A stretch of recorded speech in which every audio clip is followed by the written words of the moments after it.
Alright guys, welcome. Steve here. Larman here. Obviously it is podcast number 12. I won't let Michael stuff that one up this week. I'll take over You know, that. I actually thought it was number 11, so I'm really glad you did something. Well, Oh, let's hope I'm actually right then, shall we? We have a special guest with us tonight, one of the streamers from the page, Chris. We'll get into a bit. So let's kick it off, eh? We'll start with obviously same questions that we done a little bit for our last couple of guests. We'll start off with, well, what do we do? Console, actually. Favorite console is probably our first major question we ask. He looks like a master race kind of guy. Are we talking like generation by generation or like branding Xbox versus? If you literally were like, you know what, I'm gonna game tonight, what's your go-to? Like nostalgia included. It's always the PC, mate. If it had to be a sit down console, it'd be the PlayStation, but it's a PC through and through. Yeah. See, they just go straight onto the PlayStation. No original ideas, people. Break outside the box. GameCube, Nintendo, Atari. No. Well, he is actually. I think he's our first PC master race we've had on so far. Yeah. Hey man, there's nothing. I do like a bit of nostalgia where you can go back and you can, a bit of Sega and Mega Drive and that. I did grow up with that even up until the age of like trying to get it back and working at, 16, 17 years old. So I do appreciate it. If you're a slightly dodgy ROM runner or emulator, you can play all that on your PC anyway. We don't condone that here. Oh, I like that straight away. I'm not gonna lie. There's a reason with Master Race. Yeah. I had a not a funny moment. It was more of a little fit of rage moment. We've got a group chat on Facebook for upcoming World of Warcraft Classic, which we will talk about later on. It's funny that you're pretty much our guest for World of Warcraft, and this is what it was about. And one of the mates, I think I was talking about, because I've been playing Overwatch at the moment. I was like, come play Overwatch. And he's like, what platform you playing on? I was like, PS4. He's like, nah, we're playing PC at the moment. And one of the people on there instantly said, PS4 is all beep. There's no games worth playing on there that a PC doesn't play. And I'm a PS4 guy. I always... PlayStation 1 is my all-time favorite console, then probably Super Nintendo. But PS4 all day, every day. But I don't write off any console. I've got an Xbox One. I got a PC. I got a gaming laptop. I've got nearly all consoles that have been friggin' created.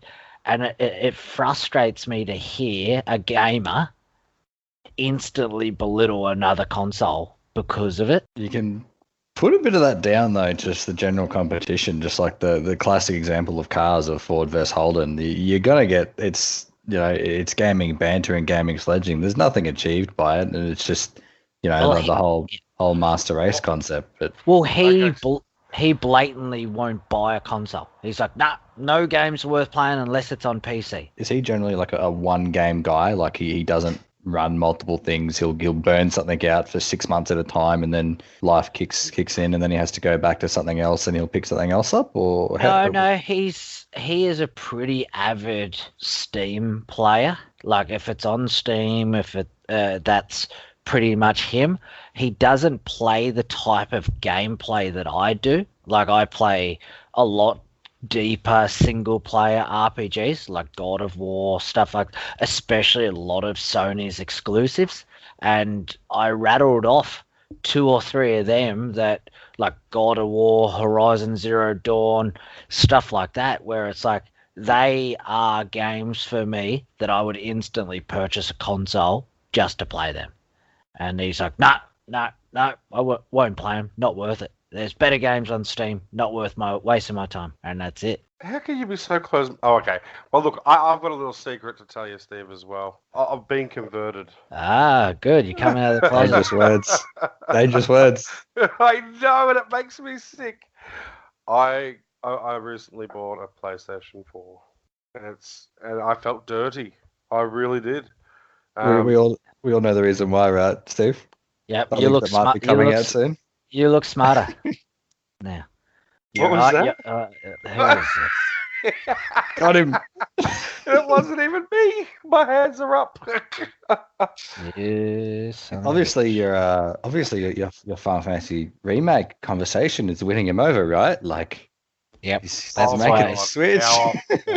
Now I'm nuts. No way. No. Look, VR. I wanted to actually experience it. I reckon the VR is fantastic, and I reckon Xbox are really missing out by not doing something similar. Do Xbox have anything in the VR world? Connect. I think it's Connect. Oh, I remember that one, but like I know that's what they had in the one series of Xboxes, didn't they? Like it wasn't even wasn't VR. It was alternate reality, wasn't it?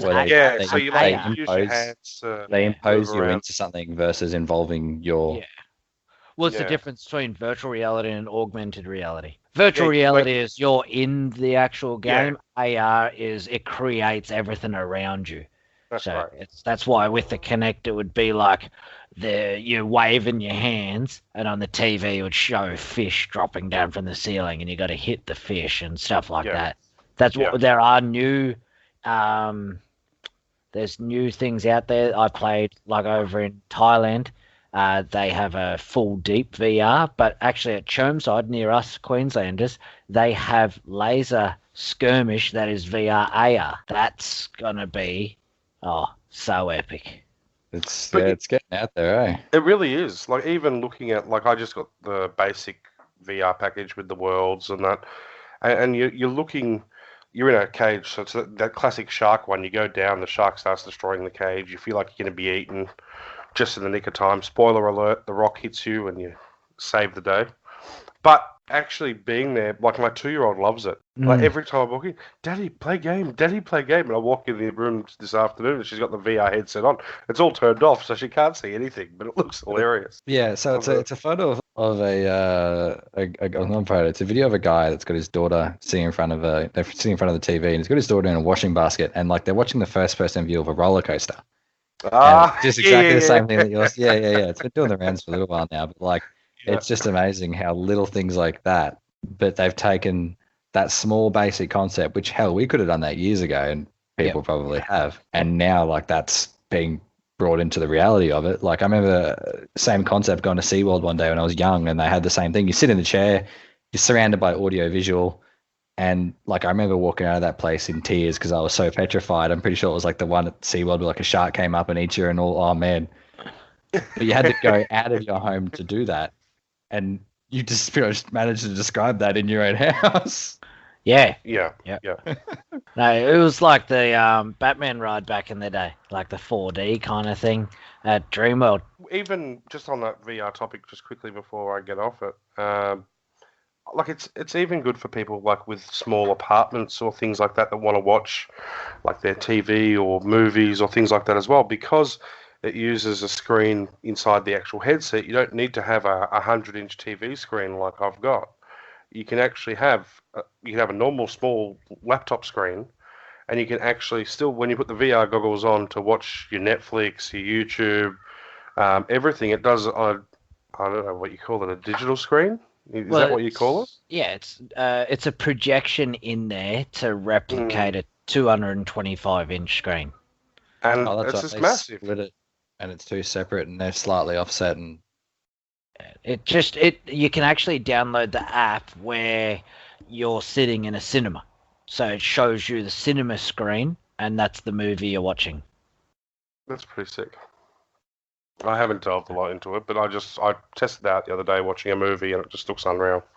Yeah, I'm very surprised because didn't Microsoft buy into Vive? I think from memory, there's another headset that's battling them, like it's a higher range one. I thought Microsoft bought into it, and that's why there was always rumors Microsoft were going to bring one out. I just can't remember Obviously, Microsoft is separate than actually Xbox Studio, but they are owned by the same kind of corporation, so you'd think it would spool over, but maybe it was just rumors. They didn't end up going through with the purchase. Who was the major funder that did the funded the Oculus thing that kicked off? Oculus was a Kickstarter. I know it was a Kickstarter, but and then Facebook bought it. It was Facebook, yeah, okay. Yeah. Which is that's why everyone blew up, because they were like, oh, well, they've just ruined Oculus. That's an aggressive topic anyway. We'll skip and keep moving on. Yeah. Hopefully their VR's better than their platform for pages. Or support. What support? You touched base on number one, which was your console of preference. What else you got? So that's console preference. Normally we go after that one. Favorite game of all time. See, I'm torn for this. I'm a big fan of a lot of the Final Fantasy series, just like yourself, Steve, much to Michael's dismay. However, in terms of games that I've probably sunk the most time into, probably Diablo 2, eh? Diablo 2? Something different. Oh, I like Probably. I mean, it's hard to get back into the whole season. I'm a big Blizzard fanboy overall. Outside of Overwatch and since they joined with Activision and the Activision bring-ins, I'm generally a big fan of everything they do. So I've spent a lot of time on a lot of their games. In saying that, I've got a lot of games that I'll go back to. So I can't really put it down to one, man. If I got a bit of time to burn it, I'm just on somewhere that doesn't have great specs. If you ever played the game Terraria, that game's fantastic. Not Terraria, sorry. Terraria's fantastic as well, but I'm trying to think of the name of it now. Mustn't be very fantastic. I'm having mind blanks, mate. I'll have these the best of days. My brother loved Terraria, actually. But I played Diablo 2, so Diablo 2. The whole Diablo series I like from part 1. I used to love collecting the ears on the online mode. I reckon that was fantastic. What was it? Diablo 1? Yeah.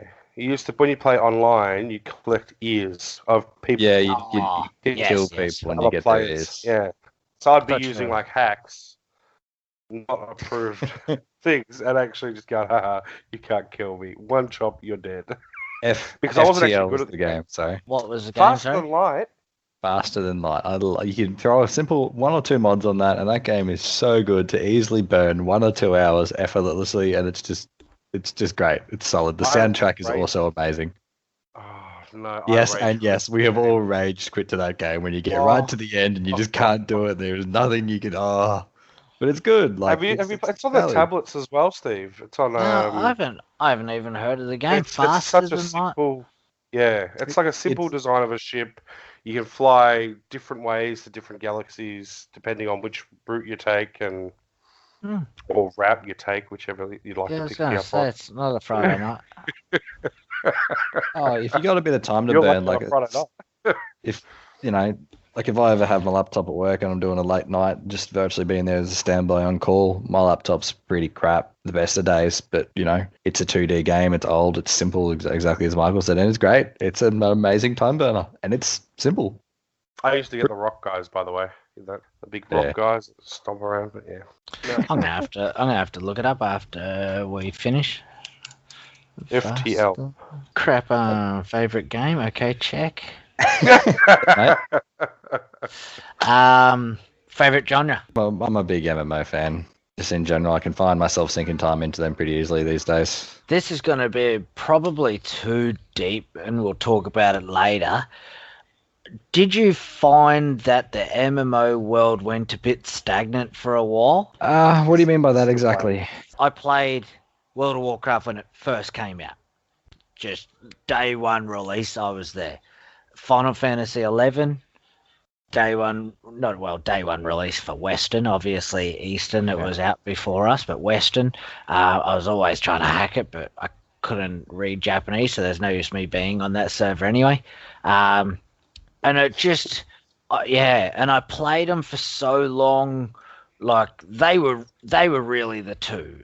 They were the two games what were top level, and then all of a sudden they started going a whole different aspect, because World of Warcraft and Final Fantasy, they sort of had the market locked. So then they started looking at the free-to-play MMOs. There were ones where it wasn't a tab targeting. They were more, you had to swing and try to hit the box. And Age of Conan style. yeah, they were fun at the start, but then I don't know. I felt like after one or two expansions, everything started blending, and without the hours to grind in it, or it was just I just didn't feel like it was. I don't know. Satisfying? Yeah. Like maybe with life, it was like, well, unless I can pull in 20 hours a week and be running at the top level, it's not worth it. I'm very much similar in that sense. So, as I'm sure we'll touch on it later. I'm not by any means the top level of what it is, but I do play, I'd say, in what's referred to as the 2 or the 3 percentile of the WoW player base in particular. And I'm very similar in that if I'm not playing something challenging, I struggle too casual.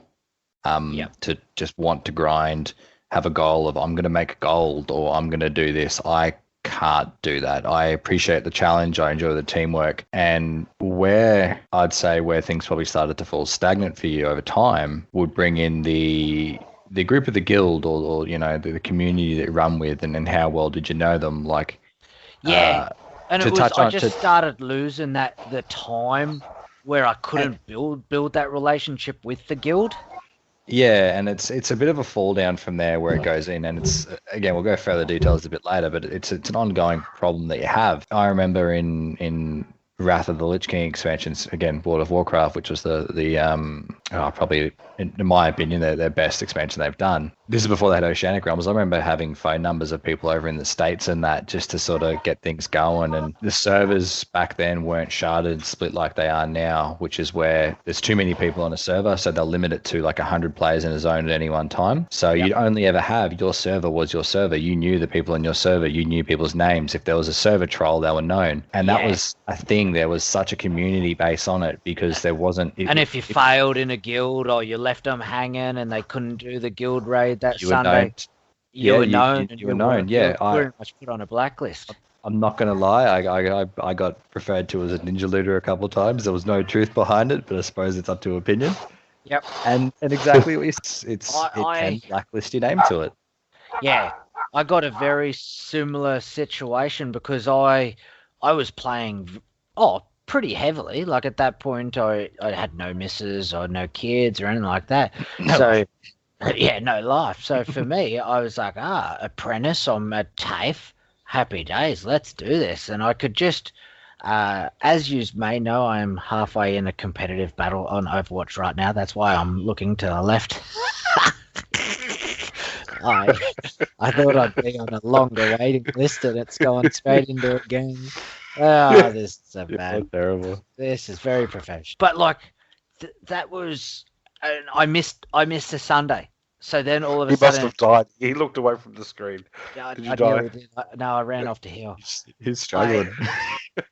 And it used to be the rule back then. I can't remember what our rule was for loot drops. Like I was nowhere near high, but it was like you had to. We might have been rolling. And every time I freaking wanted to roll, it was never gear for me. And because they were a guild of casuals, they weren't worth playing with. Like people would steal gear that didn't even actually suit the player who they were. Like I was an alley shaman back in the day, horde alley shaman, and it's like, why are you taking that piece of gear?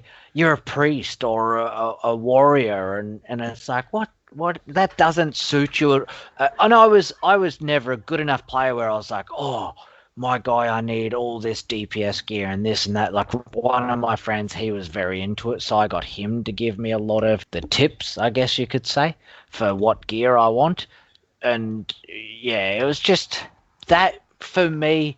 And then back to why that happened was I missed a Sunday. So then you were kicked off the next Sunday. And it was like, oh, well, you're not allowed to raid with us next Sunday. So you're going to miss out on... Yeah, so you're going to miss out on that piece of gear. And then all of a sudden you find out that Sunday, every freaking item drop was suited for an alley shaman, and it was just like there was no Camaraderie there was loyalty. no loyalty. It was like you could be perfect for 10 weeks straight, and then you make one mistake or you stuff up one raid, and they're just like, oh well, you're on the bench next week, and you're like, oh, that's just To not go into or take too much time on it, from history of I suppose playing in different guilds and running my own and between being an officer in others and all that sort of stuff, I'd probably put a lot of the enjoyment and the stagnation down to the community you can find yourself in, and if you can enjoy doing content with players, like, and a lot of that will come down to your personality and what sort of games you guys play. For me, just in general, I struggle to play a single player game. I know a little while ago I was doing Dragon Age Inquisition. Yep.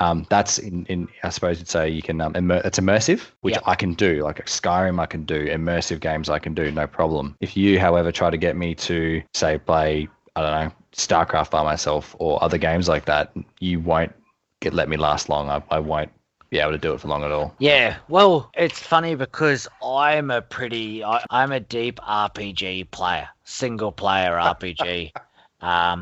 I dabble in MMOs a fair bit, but normally I'll get like Final Fantasy 14.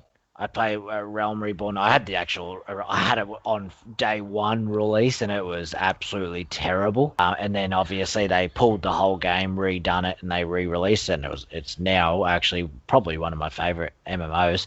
It's one of the biggest competitors there, across the board. And I get one character to max level, and then that's me done. I never grind at the end. I'm never pushing all this gear. Like, some of my friends have World of Warcraft accounts when you used to get 5 characters or 7 characters. All of them were level 60s. They were all T3 gear. Like, and they could sell their accounts for pretty good money back in the day, and literally that's how they made some money. And we were just young apprentices most of the time for that early stages. Funny you say that. I did the same thing with Diablo 2.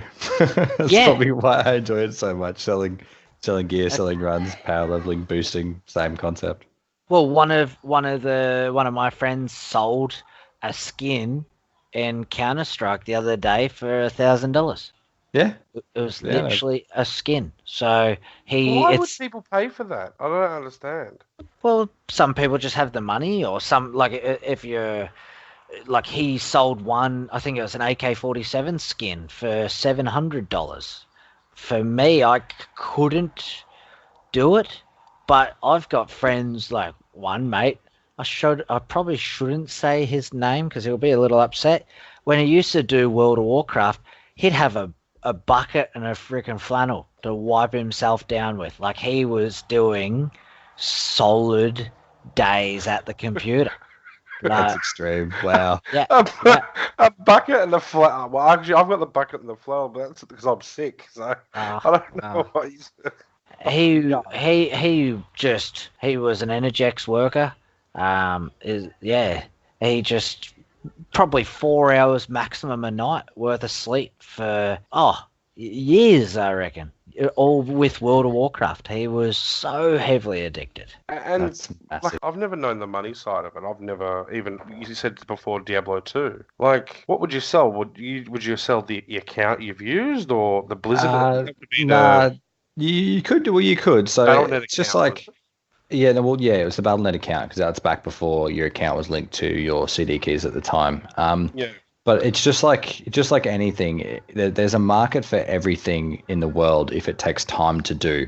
Yeah. And that's where, there's a couple differences with that. It's like skins in that. But anything that takes time to do, someone will buy because they don't have time to do it. You get the same thing in gear, in WoW, and in other MMOs, buying gold, buying gear. Whether you buy a carry run in League of Legends, you can buy people to boost you to, I don't even know what it's called anymore, higher MMR or whatever it's called now. ELO, I think it was back in the day. You could buy people, you could pay for a service to boost you, whether you're any good at the game or not, or you just couldn't be stuffed. You're a good player or whatever, and you just couldn't be stuffed trying to do the grind to get back up in a new season. Where there's a demand, someone will pay for it. I used to buy gold in World of Warcraft. I can't I will maybe say I have done the same and might still do the same. But again, it's the same concept. So like I'll go further in this later, but to play at the high end, your general expenses and your upkeep is massive. And part of that involves being able to support the time you have to use it effectively. Do you make the gold to supply your daily requirements in a raid environment? Or do you do your general daily grinds to keep up to par with where you need to be for the raid environment? Hold on, then you've also got all this other stuff you need to do plus real life. And then it all comes in. So same concept. If people want it, they'll take it. Diablo 2 was you'd sell high runes, you'd sell boosts, you'd sell people like get 3 characters to level, I think it was usually 85 or 90, and you'd have like, depending on how much they paid, a couple of days to do it in. People want it, they get it. Skins, personally, I don't get, unless you're a one game junkie and that's all you can do. But even then, like, there's a price to everything. I know you touched on a few podcasts ago, pay to play for a little bit, and the general consensus from what I gathered from it is if you're happy to put that much time into something, why not support it by paying for it? I pay for WoW to support that, and the services and server upkeep and that. You go to free MMOs, you won't get content releases as frequent or as big or as massive. You won't get service support, all these different functions you don't get, and then the company is a one game wonder as well because they have no profits to release something new, or they have to get funding to release something new. So, see, I agree with that, and I play the only MMO that I actually play. There was one going to come out that never did. The one I play online at the moment is the Star Wars, the old Republic. Yeah, Knights of the Old Republic. Coda. Yeah, and I love it. I like that back in the day. I'll pay to have the premium account, not just the basic one, because again, I agree. If they are providing a service, well, you should pay for something. But I won't be the ones that go in there and actually buy extra content. Like when you buy the subscription fee, you get cartel coins all mixed up in it. But I don't mind those ones. But if I want a new mount, I don't really care about the mount. And like I wouldn't. It was the hard, and this is where I'm always torn because I think it was World of Warcraft where you could buy a double mount and its running speed was slightly more and all that kind of stuff. And I was like, damn. I want to get there. I don't have time to take 7 minutes to run there. I want to get there in 5. And then I can spend that other 2 minutes for fighting because I work 10-hour days. I get paid, this back when I used to play, I used to get paid, and I'd work out my hourly rate and be like, you know what? I get paid more an hour than I do to play that. So stuff it, I'll buy it. And that was always my mindset and my mentality back then. The only reason it's changed with age is because I see the effect it has on people who don't have that income. It affects parents who have to supply that income. It affects so that was that whole other. I've always been a fan of here's the game, pay for the game, thank you very much. They want to release some further content, I'll pay for it again, as long as it is worthwhile. I would never pay someone to get me to a high level, though. And say, hey, Steve, I want you to get me from level 1 to level 50. Well, don't you want to actually... You bought the game, you want to play the game. Final Fantasy... Depends why you play the game. Yes, Final Fantasy does it. Say I got rid of my... my account or whatever, but I was at level 60, so I'm like, and for the originals, the grind from level 59 to 60 used to take as long as 1 to 59, and I was like, damn, I don't want to grind for that long just killing off spawns just to do that. The end game content wasn't really there. So then later on, you might leave and you come back and you're like, damn, I don't want to go all the way to level 60 again. I don't want to spend 100 hours to get back to where I was replaying the exact same content. I want to play the expansion. So you pay your $19.95, you get to level 60 that day, and then you start playing. I still don't do it solely because I'm not that dedicated to MMOs anymore. I thought about it for Final Fantasy. But because I lost one of my accounts because Square Enix, their support is probably worse than Facebook's. Mog Station memes I don't think are it's real. possible. But Oh, no. Mog Station memes are a reality. Mog Station, and like they have multiple different avenues. Like at least Facebook, I can yell at just Facebook. To play Final Fantasy 11, you got to go through this one. If you want to play Final Fantasy 14, you got to go through that one. And to have a Square Enix account, you got to go through Square Enix, and you can literally grind every day to try to work for your account back. And it got to the point where I was like, you know what? I'm going to go and buy this freaking game all over again, and I'm just going to move on. It's funny you say that. Obviously, with WoW being a big topic, there's a big thing. So, generally, with what WoW's been doing the past 2 expansion, you buy the expansion and you'll get a character boost. It's not a max boost. It's usually 10 levels behind where the current is. So, usually for people coming back to the game, like leveling and all that's okay the first time you do it, because again, it can be immersive. But once you've done it, it's the general story of you play to be level cap, and then what do? Do you hit level cap and that's it? No, the game opens up and all these different avenues begin once you're at level cap. Leveling is, in my opinion, I hate it. It's a pain. So what, like even EB's been getting on the bandwagon now. You can buy a expansion, another expansion for World of Warcraft. Like I think it's $30 at the moment, which will give you a character boost. I think it's a 110 character boost, which you can buy from Battle.net services itself or Blizzard services for like $90. So you've also got these different things, and it's the same thing. You're talking like 120 levels. How much time do I have to put into a game to level that versus I work for enough money where I can go, I'm enjoying this at the top end of it, the max level. I just want to get there as quick as possible because, the only reason why I struggle with level boosts is learning my character's skill set along the way. I maxed out that was one thing I was going to say. I maxed out one character because I had the Ally Shaman. I was like, I want to play a Druid Priest. And I was like, I'm already level 60 with my Chamois, so why grind all the way to get to level 60 with my Priest? So then I bought one. I got to level 60 and I was like, what the hell am I doing here? I didn't know the play set. Of course, it took far less amount of time and just a couple of YouTube videos to learn it. And I could go into PvPs and battle and I'd get stomped like a noob because I was. But like to get to level 60, it would take me, 200 hours. It would take me 20 to 30 hours to learn how to play that level 60. So what about the storyline between level 1 and level 60 then? And whatever. That's where I get worried. Like, because for the first character, yes. The storyline from memory, it doesn't change for what your character is.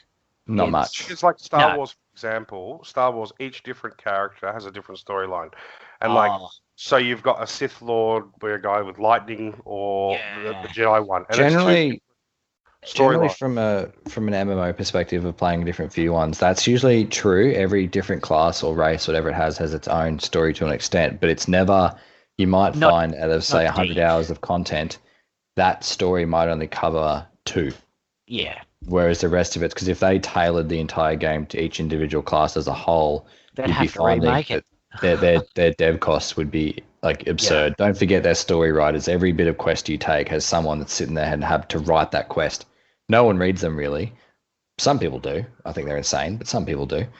I like the story. I like. No. Don't get me wrong. And there's nothing wrong with that. I'm a reader the first time round. I try to. I only last so long with it, but it's the same concept. It's what I touched on before. Is why do you play the game? Yep. You find a lot of people. Like there's a World of Warcraft Facebook group I'm a part of, and you'll get a lot of people that'll join it and say, "Hey guys, first time WoW here," or "Hey, first time coming back to the game since Burning Crusade, which was like 10 years ago." They're all social. They're polite. They're I'd say they're social gamers, not competitive gamers, and there's like what suggestion should I play? What's currently good? What should I go? And you'll always find through all the comments is make yourself a level 1 character. Don't boost anything yet enjoy the game, take your time, ignore everyone else, all the elitist assholes, don't matter, take your time and enjoy it. After that, once you got your roots and you've realized why you want to play the game, go for gold. Find something that you enjoy, like because that's farming even gold, with, doing raiding, all sorts of things like that.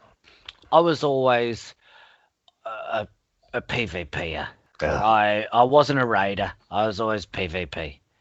That was me. I think it was level 30 was when it got fun, and I'd get my twink character to that, and off I went. I'd just farm PvP every day.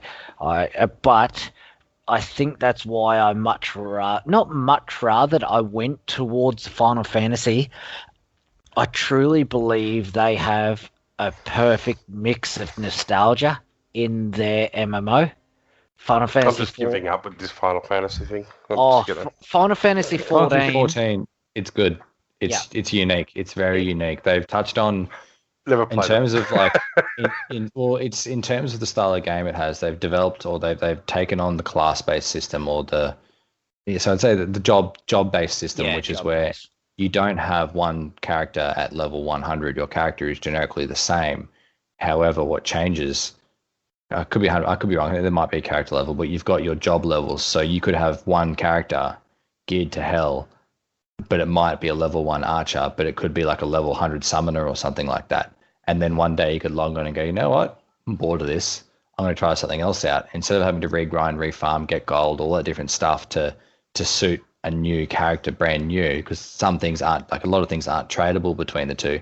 You could just roll a different job, and all of a sudden you've got a whole game with its whole unique quest line for that job class starting off again, suddenly going through. So like it's in that aspect, they've nailed it. Like that's amazing to have. But I liked it because they brought in a lot of like nostalgia, like Final Fantasy VII.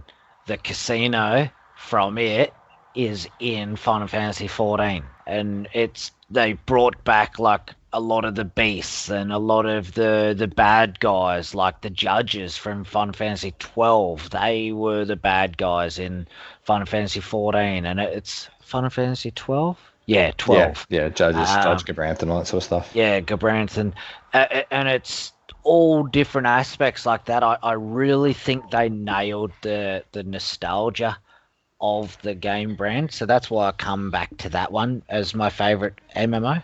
Look, I think we've ranted a fair bit. Let's talk about main reason we got you on here was not to discuss Final Fantasy. I only get people on here so I can discuss Final Fantasy for someone new. I know you don't even let them The talk. ranting is real. Yeah, I get like come on the podcast so I can talk to you about Final Fantasy.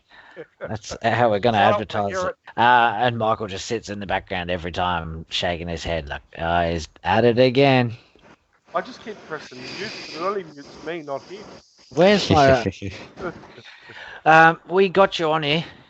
Let's talk about guilds. Like, let's talk about the pressures of guilds, the pressure of being the top dog of it, the toxicity of how, like, I think it was not last week, the week before, Pierce was talking about even the toxicity and just gamers alone now, how they will complain a hell of a lot about certain things. Like, you can give them 100 good things and one bad thing and they'll complain about that bad thing. Like, let's talk. Well, first off, World of Warcraft Classic. Are you jumping in? I'm gonna do my best to do it. I had access to the beta for a bit in terms of the community vibe, and they're managing to somehow step back into it of a game where you had to randomly go out in the world and just start talking. You see a random dude trying to kill a mob in the world, and you go, "Hey man, how you going?" You help him kill it. All of a sudden, you end up with a party in him. You both miraculously have the day off, and you spend the entire day together just doing quests. That hasn't been echoed in a MMO game for a very, very, very long time, and that is classic. You need to be able to do that unless you're playing with friends every single day. The need to get in, party up, and keep going is something I'm incredibly looking forward to. And I've done it. I've done it just in the beta alone, and it's great. It's fantastic. So I'm going to do my best to do it. I have my, I suppose what they call retail commitments still that I've got to try to keep up with. as well as life. So we'll see how I juggle it. But yeah, I'll be hopping on the bandwagon. Yep, perfect. I don't know. I'm in a group chat saying that I'm gonna play it. I wonder how far back it'll go. Like I liked Classic, but with some add-ons like map add-ons, quest finders. Like So with regards to that, that's been again, I haven't been following Classic to the T, but that's been a very big and avid point people have brought up in terms of what the game's going to be like. The biggest thing is it's not going to be what it was. It can never be what it was, which in a lot of people's eyes is what I'd mentioned earlier. This community, you'd have the challenge, it was new, it was exciting. Before that, you had EverQuest, which was, it was a lot of grinding and all that sort of stuff. RuneScape. I think Classic was out before RuneScape. I could Do you be reckon? wrong. I thought think it old was. school RuneScape was out before Classic. I could be wrong there. It might have been. I think so. RuneScape was really old. Yeah, I thought so. And, well, talking about that, there was actually a fair few people who played the beta and they were reporting bugs. And the developers turned around and said, that's not a bug. That's classic. So you were mentioning add-ons and stuff like that. Sorry, I'm just touching back. But you're right. There's a lot of bugs and they're actually putting updates and posts saying, heads up, these aren't bugs. These are as they were. An example is a torrent's hitbox is actually bigger than anything else. Yep. Like small things like that, where some torrents couldn't actually fit through some doorways was a legitimate thing. Yep. What I was going to touch on earlier, you mentioned like minimal add-ons and that sort of stuff. So a lot of the current, I suppose you'd say, meta add-ons are actually extremely compatible in the new Classics API. Now, a lot of people, the general, for people that are following Classic, will have the idea of saying, oh, well, why don't they just use the old API, all the old add-ons, why don't they just restrict it to that? But what people don't realize over time is that the programming, the ability to code and all that has become such a massive aspect that it has re-engineered itself 3 or 4 times over. What you physically couldn't even comprehend to do when Classic was released can be done very simply now by people that have managed to code certain interfaces and that in game. And if they were to implement the old API, the restrictions that Blizzard has managed to implement over time to stop virtually, complete automation of the game would be removed. So then this re-engineering factor would happen all over again, and Classic would suddenly become a completely overhauled game again, because stuff that you couldn't do in retail because it makes the game too easy, you could virtually program things to play the game for you completely and it would be fine because you could have done it back then. People just didn't know how. Well, what's the difference with this Classic? Sorry. Yeah, I'll let tell this. I'm a noob with this. So Classic, the Classic essentially, you got Classic and you have retail. So retail is essentially what, if you were to go out to the store right now and buy it, you would get World of Warcraft, Battle for Azeroth, which is Battle for Azeroth is the current expansion. I don't even know how many there have been now. I think there's been like 6 or 7. The level cap back when was 60, which is when Classic was released, or Vanilla WoW is generally what it was known as, which is when the game was initially released. No expansions, no nothing. Back in 04 or 03 or whatever when it was released is what you got. Over time, obviously, expansions have come through. Nostalgia's kicked in, it'll never beat Classic, it'll never beat this, it'll never beat Vanilla was the best, all this sort of stuff has come in. So you have retail, current expansion, current gameplay. Anyone that currently plays WoW is playing retail, unless they're playing Classic or a beta key, which is what they have, because over such a long period of time, nostalgia of nothing can beat Vanilla WoW is the best, nothing wants it, whatever. In some of Blizzard's madness, someone's decided to go, you know what, let's end this argument and let's remake it. Let's do it. Let's remake the original game. Instead of just re-releasing it from what it was back then, which would probably brick most computers because, XP or whatever it was back then, they're rewriting it from the ground up and involving all that sort of stuff. So that's what it is. If you wanted to introduce your 10-year-old to WoW the way you'd remember it back when you were young, that's what you'd do, because that's what it's meant to be. Bit of a long story there, but so that's the general concept of it all, and it comes from nothing beats Vanilla. Vanilla's the best. You got a 15-year-old game, of course over time you're going to get that. Yeah, I don't know. The World of Warcraft, obviously it came out early 2000s. Hopefully it's cleaned up a bit. There's a couple of little add-ons. I truthfully, for myself, I've never obviously played Classic after Classic. I don't even think I got the first expansion. I maxed out level of my chamois. on original release, and then that was it. Done. I never. Is it a Queenslander thing just to start making these words smaller? My chamois. What is a chamois? Shaman. So it's not really shorter. Is it an official, like... So shaman's like a class. It's... Yeah. No. I know what a shaman is, but is chamois, is that actually a World of Warcraft term, or is that a Zell term? No, it's general slang. It's a term. If you type it into Google right now, it'll come up. Yeah, it's just like any other game you play, man. Over time, everything gets cut down. Even just look at real life. The amount of stuff you have, you just cut down, make it shorter. I just worry about classic, sort of like Final Fantasy VII. In my mind, it is truly the best game you will ever play in your life.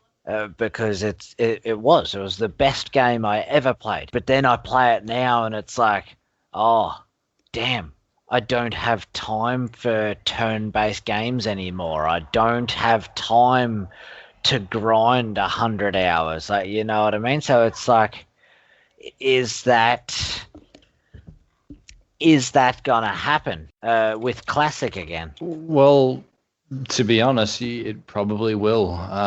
Initial time it took to get from 1 to 60. So for those aren't familiar, yourself, Michael, the level cap back in Classic was level 60. Outside of maybe the first 3 or 4 levels, which most general players could get done in like an hour or two. For a lot of people, it took months. Like if you're a general player, you're not addicted worker, you'd probably be looking, you'd be lucky to be getting 10% per session. Like I used to always say, that's lucky. Like on day 1, you always got to level 10. Yeah, couldn't go to bed until you're level 10.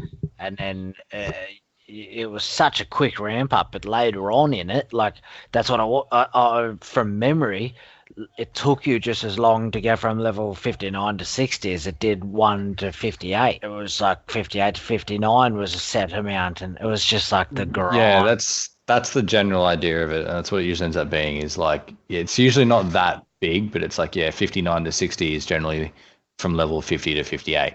Yeah, is usually what it is, and that stayed true in all of I suppose WoW's expansions up until a short point, and probably an expansion or 2 ago. So that will be a thing, definitely, because that's they're trying their best to make sure that they can recreate it as people remember it, and whether it flops or not is going to be essentially completely up to the player base of what they remember it to, because there's a lot of neglect that people remember it and say, as I mentioned earlier, vanilla WoW is the best, etc. All this stuff. But there were so many problems, bugs, and all that sort of stuff that physically never got changed. Like what we were saying, people are reporting bugs that aren't actual bugs. So we're remembering this nostalgia, but we're not remembering the downside. It's like when a woman says she wants to have another child. They want the kid, but they forget the labour, apparently. So I'm told. And they have to have sex with you. Oh. What's that? It's not my birthday. Nah. All right. Well, that is WoW Classic, so we might as well talk about guilds. Obviously, you still heavily play World of Warcraft. You pull in hours. You stream onto our page. Walk us through guilds. Is it full of friends? Is it full of strangers? How did it all come about? Where did it come from? So for me in particular, again, knowing my gaming style, I play to be a competitive end, and again, I'm going to be a social gamer, so I have to enjoy playing with people. So for me, it sort of just started. A new expansion came out. I liked the game. I hadn't played it for a couple, a year or two, so I'd give it a go. From there, get into a guild, do some content, stuff I was familiar with, and hang out with them for a bit. Back then was Vent, and now Discord is probably the main communication platform for most people. Yep. You get to know them, you spend enough time with people, you virtually end up making really good online friends because you've got that one thing in common. You have WoW, you have your guild, you're all working generally towards the same goal. That happened a while ago for myself, where I think the expansion was Worlds of Draenor. I went back and forth from the game a little bit, quit, came back a few times. Then last expansion came in, same thing. Was mostly sort of leaning into it. Same group of people, however, over time, got to know a few of them a bit more, and new faces showed up. And it turned out about 7 of us are in Queensland, and 4 of us live within 3 streets of each other somehow. Don't know how. Yep. Queenslanders don't work. That's why. It's freakish, but like I was, and to go off top, I was at the hospital yesterday, and one of the specialists who was doing the lung test to me was like, "Oh," because I took a book with me. I'm writing a story for one of the guys who was on the other day for his gaming studio, and I was writing into, but my book is a exact cover of a PlayStation 1. And he's like, "Oh, are you a bit of a gamer?" I was like, "Oh, yeah, I don't mind to dabble a little bit." And he's like, "Oh, I love Dungeons and Dragons." I was like, "Oh," I said, "I've been wanting to get into D&D, but I physically got no time." I said, I could really see you wearing a cape.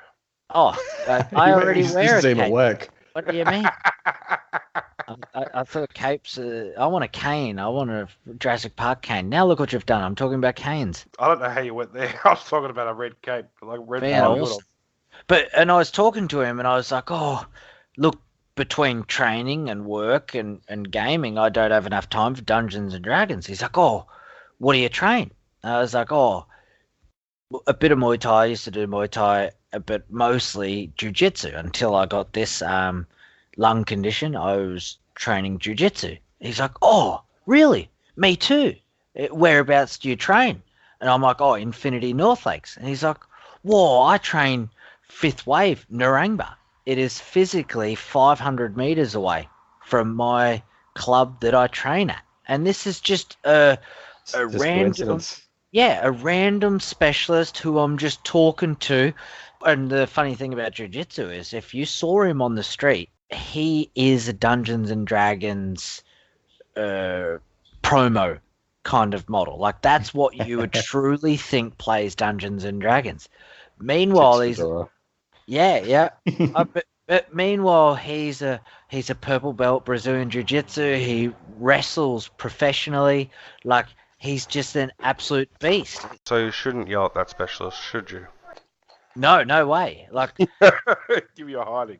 The high contact kind of thing, the Muay Thai side of things would be fun, but the wrestling side of things, I'd definitely not be touching him on the ground. He'd stomp you, and it's just freakish coincidence when you start making friends. You're like, oh, how it happens to be local. Yeah. You should have, So that's probably where things for me ended up in the way they are. In terms of the guild and getting together, and over time, as I said, you spend enough time with people. Up until maybe recently, I'm a first names guy generally, even in games. Might have been the fact that this expansion, I took over the role as guildmaster or GM, which I'll get to in a second. So, but because of that, I like knowing people. I'm not a big fan of in-game tags. Some people have ridiculous ones, and it feels strange to say, but in general, like I feel like I build a bit more of a rapport using people's names. And over time, you'll ask, "Oh, yeah, whereabouts you work?" Or, what do you do? Where do you work? "Oh, whereabouts you live?" "Oh, you Brisbane as well?" "Oh, yeah, I'm over in, I'm over in here." People go, "Oh, I'm here as well." And you go like, "Whoa." Next minute you find out you're a street or two away, and it all starts from there. And it's amazing how simple it can be. Hell, even recently, probably in the past 3 months of current recruiting for my guild, we took on 2 or 3 new players, and it turns out one of them, again, is less than a minute and a half from my house. See, and that's proving my point time and time again. Keep going. Queenslanders do not work. He doesn't work, but it's the good thing, because then if they steal your gear in the dungeon, you can go and steal their gear in real life. It's a fact. Because in this area, everyone's on the gear, right? Exactly. Pure fact. But yeah, that's probably... So that started for me from there, getting a few mates together, just getting to know them. And then the guild I was in, I ended up somehow stepping up as an officer. One of the 2 people that I knew that were local to me, or good friends of mine, a couple more that I knew local, but two ones that were in close vicinity were good friends of mine. They're both, in mid-40s, early 50s sort of thing. So they're older gents. And, they were officers in the group. And this was before I became GM, so I was just a general pleb. And over time, general data activities, they needed an event, things were happening. I had a bit of input in it. I had a bit of different foresight. I had their, I heard a little bit of their end. They didn't share everything with me, but got to know a fair bit. Over time, worked my way into the officer group, started taking on day-to-day dealings and all that sort of stuff. It completely exploded at the end of the last expansion. Things went bad real quick because of people management and trying to juggle recruitment, trying to juggle what everyone's goal was, trying to make sure you're progressing in time, the toxicity, trying to make sure everyone's happy. The whole concept is just a big game of people management, and it is difficult. I've never done anything with guilds. That's quite interesting to hear that there's a lot of people side to the guilds running them. So I was touching base on end of so I was touching on the end of last expansion where things were going, and the guild I was in and managed to make my way up to be an officer actually had completely exploded. To your surprise, Michael, when you heard was a lot of people management and internal politics and trying to make sure everyone's happy and goals are met and that no one feels like the general online trolling between everyone in the team, which is what it's meant to be. It's I always compare it to my rating as a sport. I lock in 3 days a week to do it outside of general time in between to practice. So to 3 other people. On the top end of it, or on the mythic side of it, which is the hardest difficulty, you're limited to 20 people you can bring. You can't bring any more, any less. You have to do 20. It's what all the content is scaled to. Because of that, you then introduce problems. People don't rock up. You need certain classes. You need certain roles. Why am I doing so much more than this person? This person's a carry. This person sucks. Why are they here? They never show up. And at the time, I was just an officer and trying to play both, I suppose you'd say, voice of the people, as well as trying to get my voice heard through the group that I just stepped into, as I just became an officer in the group, trying to echo that through and get that understood. Didn't happen successfully, or at least not in the way it should have been handled, and the whole thing went boom, end of the expansion. Which then led me to either what do I do? Do I quit? Do I quit? Or do I keep playing? So then I made the mad decision. I'll take over. Normally, if you can't beat them, join them. But you just go. If I can't beat them with the thing I'm in, then I'll make everything win. I'll be the reason it happens. I'll be the master. See, you just want to be a master. That's it. But sort of queries and questions were like, how does it all go? How does the toxicity and all that come in? So there's a bit of a I suppose it was a bit of a long story, but there's a bit of background on how my journal came to be and my decision to do what I'm currently doing happened. And a lot of that between, it came from playing with these friends. Some of them quit, some of them didn't, some of them left. But having these friendships and that, and then over the history of gaming, I've learned when you lose a common interest with people online, generally your friendships will dissipate very rapidly. It's hard to maintain contact with someone that you don't have a day-to-day rapport with when the main reason you guys were talking to begin with is gone. Be it the same guild is a simple example, or same game, or whatever happens, like that dissipates pretty quickly. It's funny you mentioned that. Like, I got not a funny story, I guess a bad story. My brother, I've talked about him a couple of times. He's professional gamer at nearly freaking everything he touches. StarCraft, League of Legends, especially RTSs, and even fighting games. Street Fighter, like went down to Sydney to fight in a comp there, and then the winners would go to Worlds over in, like, he's been to Germany to go and watch the League of Legends World Cup, and he's gone to South Korea, like. He's an avid gamer. Now, he had a friend who was an online gamer because they used to play Pagan, and then I went on to Ultima Online, and they played Ultima Online for years, and it was sort of, it ended up, gaming was what's kept them together, not the game. So there'd just literally be stuff and I'm sick of this, or my character got nerfed, I don't want to re-roll a character, let's go and play this game, let's go and play that game. And they were good friends, and like, he lived in Sydney and my brother lived in Brisbane, and he'd actually come and stay over. Or my brother would. I used to be like, "The hell's your friend from the internet staying over for you, weirdo?" Like, have you ever? Yeah, and I was like, "What the hell?" And they were actually very good friends, and he used to go down to Sydney and visit him all the time, and it was like, and he used to. I'd be like, "Oh, how can you trust him?" He's like, "I spend 6 hours minimum with this person every single night for the last 6, 8 years." He's like, "You haven't spent that much time with your own wife. Like, you spend more time with your work colleagues than most of your friends and family." So he's like, "What's the difference?" And I was like, "Yeah, but work friends can put on a front. They most time are only about themselves. You don't see them when they're at their worst. Like friends, I do. I know I can leave my wallet out on the table with $10, and I come back and there's $11 in it. Like, Not with No, me you can't. there, mate. I'd be taking it straight Yeah. away. Hit the on. Just And look what happens when you leave your work desk unattended, mate. Well, that's the difference. The work friend. Unattended. When is it attended?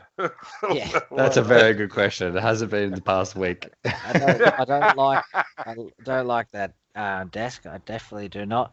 But and then all of a sudden, one time, he had rent money in his drawer. Like they were boarding. Like my brother was boarding with 3 other people, and it was like a 4-bedroom house, and everyone had the 4 rooms.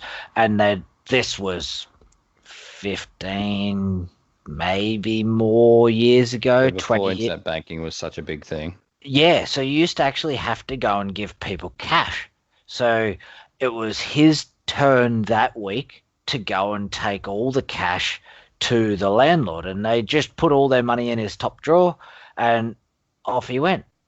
And then all of a sudden, the money was gone from the top drawer, and he got in a big argument with this mate of his because his mate was visiting, and money had never gone missing from that top drawer, and he absolutely blew up. And I think they actually ended up getting in a scrap, and he kicked him out, told him to piss off, blah blah blah. And then literally it was months later, the friend messaged him saying, "Dave, I promise on my life I did not steal that money. Like I'm telling you, one day you'll realize it wasn't me, and I forgive you. Like I understand why you think it might have been me, but it wasn't. You can message me." And it was only years later he found out it was one of the housemates. The housemate took advantage of this random person being from Sydney, and he actually, he put his money in the drawer. He actually come up with the plan, put the money in the drawer, so Dave saw him put the money in the drawer, and then he went back later on and he stole it and was like, "Why would I steal?" So Dave had to fork out for everyone's rent, and so. And it was literally years later. It was years later that we end up finding out that it wasn't his friend. And this is like one of his best friends. And Don, I don't think he's ever actually spoken to him ever again. Because the hurt was there, and it's that. I don't know whether you can ever build that. I don't have it. I don't have that connection. I guess that's probably why I normally drop away from MMOs, because I've got my 5 best friends and that's about it. I talk to this one wanker every Monday for a podcast, and Tuesdays and Wednesdays, and he rings me every day. Oh, he's here. Hey, Michael. I think you were talking about me. I was like, who do you speak to on Monday, Tuesday, Wednesday? Podcast? No, it doesn't ring a bell. It's all our guests. Yeah, that's it. Oh, that's it. Good thing it's on a Monday then, eh? No. That's it. But, yeah, that was the other guy. But no, and that's it's hard. It's like I don't feel like I can make that connection with someone online, so I think that might be why I drop away from online gaming. Like even Call of Duty. I will only play Call of Duty when my friends are playing Call of Duty. Like we were playing Black Ops and Battle Royale. We were like when I was went through the divorce, every single night for 6 months we were punching in 4 hours, and like my dad being an old school person, be like, "Why don't you go to the pub with your friends?" Blah blah blah. I'm like, I don't need to. I hang out with my friends every single night. I have fun with them every single night. But I've known them since we were in preschool, some of them. Primary school, most of them. But one of them, I actually know him from preschool. That poor guy. That poor guy. I've had something similar with that. I got and I can relate to that, and I feel like a lot of that's just the general how life gets busy. And I got a couple of mates that I get the chance to play games with, not as much as I'd like. General over time interests have changed. But you know, the whole concept stays the same depending upon what it or how you look at it. Is what you mentioned earlier. You spend that much time playing with people. For me, as I said, I referred to what I do raiding as my version of sport. I don't have time to do to you know, I like doing BMX, but for me to do that takes a lot of time and effort out of doing that, and that's, you know, generally a day, and there's restrictions to it, and there's a lot of money to it. This is a monthly sub, and all it takes up is time. From that, you know, I get to enjoy it. I get to play something I enjoy. You know, spend my time doing something I enjoy with people I enjoy, and the amount of time you spend, like you said earlier, is 6 hours a day or 3 hours a day with the same people for a year and a half, 2 years, and suddenly you do get to know them. Hell, I'm in the Discord that I'm running for my guild. We do guild trips every year. Beforehand, before the guild exploded, more than half the guild was based in Brisbane, so we'd do just a big Brisbane dinner, and some people would fly up and some people wouldn't. We'd just be a bunch of the Brisbaneites. Otherwise, we'd do a actual trip where we go out camping for a week, and we'd had people fly it from Tassie, New South Wales, Perth, all across, and it'd make an absolute amazing weekend out of it. And it's just people you computers. No, well, one or two people took like a hotspot and a battery pack, but they were usually like they were the people that we, you know, all they had. They didn't have anything else. That's all that they had. That's all that they did. Which there's nothing gaming wrong with was that. yeah, It's what gaming was some people do. forte. Yeah. Yeah. You know, it's they don't have anything else. Not to say that they've got to do with their time, but no, you know, like well, not all Steve, myself, not myself, Mike. We've got kids to do, kids and family and that. So there's a bit of juggling back and forth. Mind you, I'm probably neglecting some of that right now, but there's a bit of that juggling trying to fit it all in. That's why you lock yourself in a room and you have the door closed. It sounds like you're sitting on the toilet. Yep. It's fine because then they can't see you. They can't get you to do folding. Oh, I am sitting on the toilet. funny you say that. One of the officers in my guild, actually, he made a big point when he joined us a while ago of how dedicated he was to showing up to raid. Because as I said, you're limited to 20 people for the difficulty we do, which means that people are a no-show. It's extremely frustrating, and generally, you know, one guy could be the reason 19 people are sitting there. But anyway, he went to Canada for 3 months, and because of the time difference, he didn't want to wake up his brother. He set up his computer in the toilet. He had it all sitting there, and he's got photos of it all and the whole thing. And like it was quite funny actually. I'll see if I can find the photo and I'll share it. Yeah, it's multi-purpose. We have this joke of you know, raid is life, so therefore you get a raid bucket. Cut a hole in your seat. No worries. How look, we've touched on the toxicity side of things, and I don't know whether we've spoken much about poaching. Like, was your guild at the level where people are trying to poach and headhunt, or is it? Yeah. So you'll get that throughout all levels of most competitive style games, and it's not. I don't believe it's just, you know, the best grabbing, you know, better from lower guilds. It's just, I personally don't see it as poaching, because all you can do, it's like a job offer. All you can do is dangle this in front of someone and say, this is what we got. We have a position for you to trial on. Does this appease to your tastes? We'd like you. We think you're all right from what we can see. Do you want to take us up on it or not? I don't see it as poaching. Not that sort of approach, which is generally how it goes. That isn't toxic. That's not toxic. No, that's offering someone a job. Yes, which I find is fine. Which is generally how a lot of it goes down, and that's usually okay, and that gets handled quite well and quite normal. Yep. However, then you get the other side of it, and this is for me. I'm in the midst of dealing with this myself, and it's an ongoing problem where you get people that are happy to come in, and and whether it be troll or they'll act as they'll act as a friend, they'll act whatever they've got to do to sort of keep their position there. Then these people are usually really good. So obviously to lose them is a bit of a hit because you never want to lose a good player because they're few and far to come by. Yep. And then over time, what ends up happening is they either have someone else in their ear thinking, "Oh, you're too good for this. We've got this. We're so much better." But loyalty is a thing. And then over time, you virtually can poison someone's mindset. Ha ha ha! People start streaming. I myself have dealt with this. If we will probably touch on that a whole nother day. It's a big subject. It's between people streaming and then they hop on the stream and then virtually you just get this. They're promoting the one guy that they want, but the rest of everyone else is just getting absolutely sledged. And in turn, you can turn a player against a group. And as I said, when I touched on earlier, was when my guild went bang, the same concept had happened. We'd had a guild, we had one of our members leave, which people do. He got an offer somewhere better, he took it.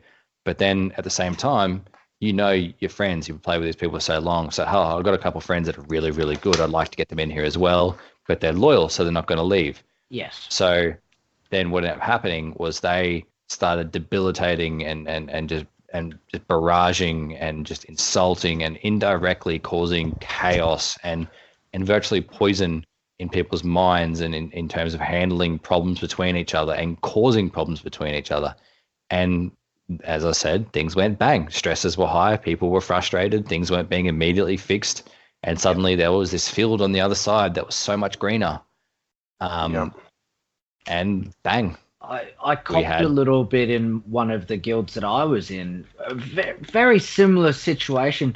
We were definitely, we were probably second, I reckon, or third strongest guild on the server, but we were very, very active. And we used to get trumped by the most powerful guild on the server. But the problem I had with it was I was like, well, let's attack back. And they're like, no, leave it. We won't attack back. We don't want to upset them. And I'm like, why not? They attack us every single day. And it's like because it's one where you can shield up. And if someone forgot their shield, boom, they'd get attacked. And I'm like, because if you attack someone, you couldn't shield for 10 minutes. So it's like, well, if he can't shield, let's go for it. Let's kill him. Let's make him lose his army. But no one wanted to take. This was a phone game, wasn't it? I think you mentioned. Yeah. This is the Primal War one that I was playing, and no one wanted to take the step. So I'd attack them every single time. I was like, let's go. And I'd yell at the guild. I'm like, come on. And I had a mate who played with me, and he was pretty powerful at that point as well. So for the two of us, they would struggle to take us as long as we stuck together. And I ended up actually leaving our guild because I got a message from the guild leader, the opposition, saying, hey, bud, do you want to come and join us? And I was like, yes, I do. I'm sick of getting attacked every single day and no one being willing to retaliate. And my guild, you should have seen the abuse I got in the inbox. Like, they were absolutely just disgusting the way they were yelling. And it's like, well, if you guys actually played the game instead of just logging on, shielding up, grinding, like it is a war game. Let's go to war. Let's fight. And that's what got me. And the toxicity got so bad. I was like, I couldn't even, like, there was a rule not to attack resource squares. But if I was on one, boom, they'd attack me on the resource square. And it was just, I was like, all because I joined an opposite guild who were more active and more willing to actually play a war game for war. Yeah, so that's in terms of that, and I suppose you wanted to touch on the topic of, I suppose, managing it and people and that. earlier. That's something that I learned when everything went bang, and I decided to take up the mantle. That's when I started to learn that in terms of managing something of the competitive end, you are a people manager, you are a manager. You do have to suddenly take into consideration what people's thoughts are, their emotions, what's going on in life. And at the same time as that, you have to set your expectations for the guild. Generally, they're echoes of what the GM wants themselves or what their goal is, and work towards that as a team. And in your case, it sounds like inaction was the reason why you left, which is fine. That someone offered you, dangled this. Hey, we got this. We notice you're the only one doing something, so you're obviously active. Come over the fence, and then suddenly, the player base that doesn't want to do anything or is they're active, they're social, is generally referred to as the casual side. Mm-hmm. When someone from that leaves, it's like a family member has suddenly just decided to abuse someone else in the family and walk away. It declares all out war, and it's people's emotions. It's the whole thing. It is filthy. It is disgusting, and it happens. And it's why do we play games? I play for competitive. Now I'm the GM. I've said this to a few people before. Whenever they offer me, I consider myself pretty good at what I do in the game. Maybe not as much as a GM in that, but in terms of how I can play my character in that, I reckon I'm actually pretty damn good. I do get offers from other people, and I will always knock them back. I would say a lot of that is because I have ties here. I've got loyalties. I'm the guy that's running it, and if for a very, very long time, I'd consider myself the keystone. If the keystone, crumbles or leaves, the whole thing falls apart. Yeah. And I'm not willing to let that happen. But there are offers there from people, like you said, hey, we notice you're pretty good. They're better than what we are. They're progressing faster. Their players are naturally good, all that sort of stuff. And, what do you do then? Why do I play the game? Well, if I wasn't leading it, I would probably take up people's offers because I play to be competitive. And that would be the next step for me to get up there to be competitive, is take that offer. I stay because I've got ties. I used to actually say to him, I'm like, if you attacked that guild as much as you're attacking me, I would have stayed.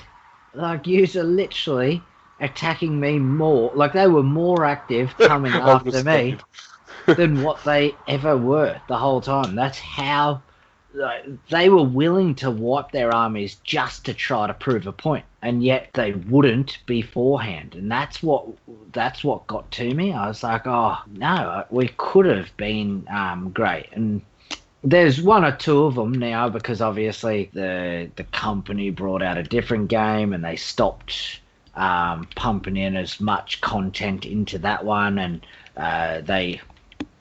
it was a bit of a rort. There's a big foo-ha about it. A lot of people left, so then they shut down servers and we had to move on. A couple of the diehards have joined me in the new servers now, and they get along well. But yeah, it was just the toxicity, even amongst friends, was so high. Well, and I say friends, obviously, they are guild friends. You sound a bit distracted there, man. In terms of trying to manage people and that, and again, this is a skill I've had to learn purely from managing a guild. So as I said, we're limited to 20 people. Yeah. This then means that what we have to do is we have to make sure that we have enough people at any point in time, if someone can't show up, that generally a role is covered, that we can continue to go, we can do what we need to do. We're missing a healer. Okay, no worries. We've got someone that has an off spec or has an ult, or we've got someone on the bench that can do it. You're fiddling, and it's like you're playing with people's emotions. No one likes to be told that they suck, but at some point in time, there has to be. Steve does that every day. That's all I hear from him. At some point in time, though, there is where this level of skill comes in, and a lot of the time it can just purely be down to time. How much time can you invest into what you do?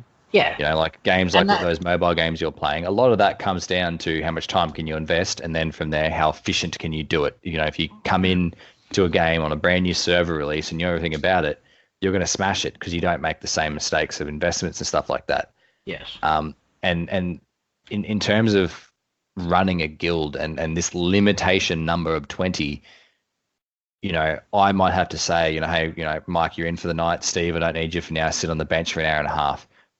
Meanwhile, you've allocated this 3-hour window To say tonight I'm going to play. to say you're ready to play, and I've had to say, sorry, mate, no, we don't need you for the first half of tonight. However, don't go anywhere. Just play around, whatever. Just in case. Just in case things go wrong, and it does happen, or we need to swap something out. But sorry, mate, just for now, I need you. We'll get you in next week, or I'll do what I can to get you in next week. So like what we do for you as a guest. I suppose so. Nah. But yeah, and that's, I don't know. I for a bigger game, I understand that why you've got competitive guilds and competitive areas, PvE, PvP, everything like that. But there's a certain degree, like how leveled do you go? Like, do you say, well, we're not top tier, so let's stay away from this PvP server? And it's difficult. It's always going to be a difficult thing to manage. I found a lot of it from talking to people and trying to, I suppose, come to resolutions from disputes. Again, it's all gaming here, so it's annoying how much it comes in. Yep.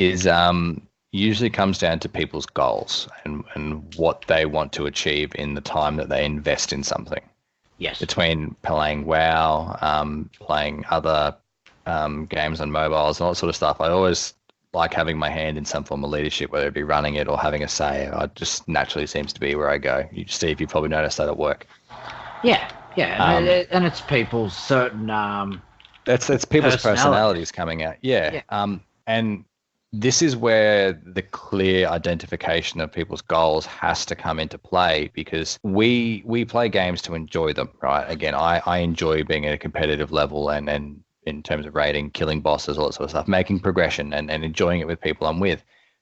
Steve, however, might be a bit more casual and just enjoy smacking bosses and doesn't care if he wipes for 3 hours on end for a week or two straight. And he's like, no, I don't care. I'm here. I'm having fun. Yeah, I get upset. And then you have the other dude that, they have a lot of time on their hands, and this is a reality, and it usually comes down to the people that can put more time into something are generally the people that will get frustrated and become more toxic and become more pissed off, upset, verbal, in saying, an example, again, WoW related at the moment, is they've just released the new raid, Eternal Palace. The two current top guilds are Method and Limit. One's EU, one's US. And they're currently going head-to-head right now, and they're streaming it pretty much, for the world to see. The general comparison will always come into this person or these people that can invest this much time into something is, well, if Method can do it, why can't we? All that sort of stuff. Yeah. You start weighing yourself up against others, and you're talking about like the world's number one of this of this genre, and not only that, not only between their natural skills, it also comes down to the time they play. Yep. We've had a bit of a dispute tonight alone in my guild as to difficulty levels. Different difficulty levels drop different tiers of gear. We've done the full clear of heroic. The next step is mythic. We want to clear the whole raid before the next content to get achievement to do it, and just self-satisfaction. At some point, we need to drop this heroic difficulty off to keep going, because to get progression, there's we only raid 9 hours a week. How much of that do we want to spend in farm content for whatever reason, versus trying to wipe another 3 or 4 hours, or could be wiping 2 hours on a boss to progress on it. And trying to get there with all these different mindsets is a lot to juggle. And we're not this world number one. And as I said, as we were having this argument tonight as to how to handle it, when do we want to drop it, we've come to a pretty sane conclusion. I'm the leader of it. There's 4 other officers, so there's an uneven amount. But some very, I suppose, wise words of wisdom came out of that is looking at this comparison. People always say, in WoW, or Method can do it, or Limit. Generally, it's always Method because they have renowned for being number one. Yeah. It came to hindsight that we raid 9 hours a week, and that's what we do in a week. And then outside of that, we do general preparation. They raid 9 hours a day. No, they raid 12 to 16 hours a day for the first 2 weeks. Really? So in a week of raiding, they did what we would do in 3 or 4 months. And you've got people trying to compare A to B here, and like you physically can't compare that, and these frustrations and all this sort of stuff comes in, and it's. Oh, I feel like I'm going on a bit of a rant here, but it's all like this is where this whole side of people management comes in terms of gaming, and this toxicity side is time investment. It usually comes down to time investment. And that's the difference between having a good leader who understands what level his guild is, what sort of competitive players he's got. Like you'll always have one or two who are top tier. Yeah, that's pretty much true. Yeah, there'll be others who can't guarantee come every single week, but when they do, they play good. Like I am probably a bit more of a casual gamer now, but I've still got that gamer at heart, so I can actually, when I go, I know what to do. I can pick up things pretty quickly. And off I go. I don't need that huge grind.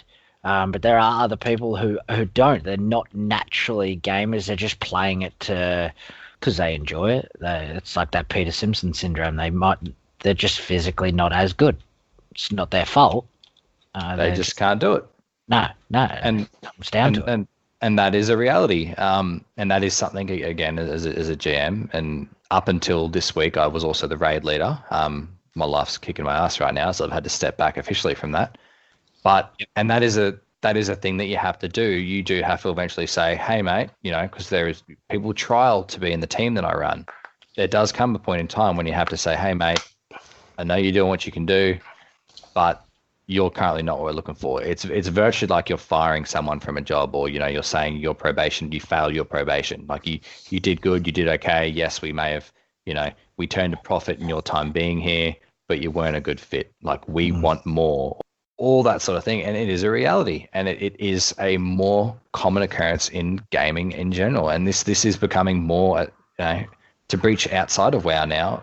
This is becoming a much more current thing. It's more of a culture. It is. It 100%. Yeah.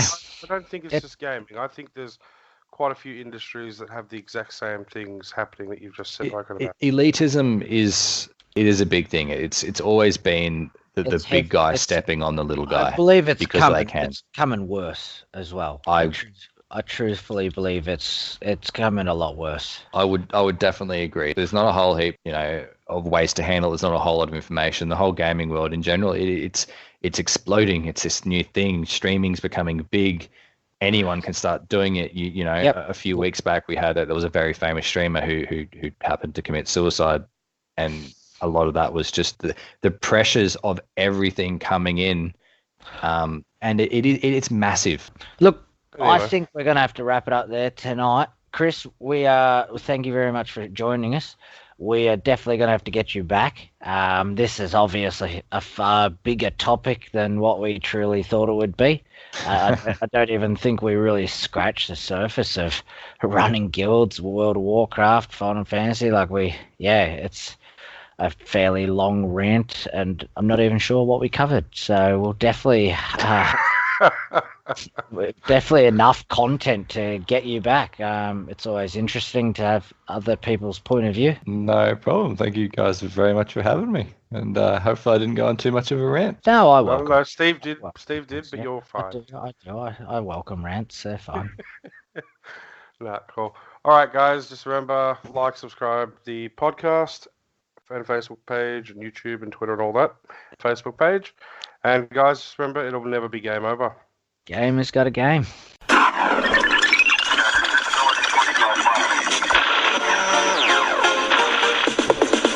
in right on time. Only one thing on our minds. Through the door to another reality. Any place, anywhere you want. The podcast you just heard was made using Anchor. Ever thought about making your own podcast? Anchor makes it really easy for anyone to get started. It's a one-stop shop for recording, hosting, and distributing podcasts. Best of all, it's 100% free. Sign up now at anchor.fm/new. That's anchor.fm/new to get started.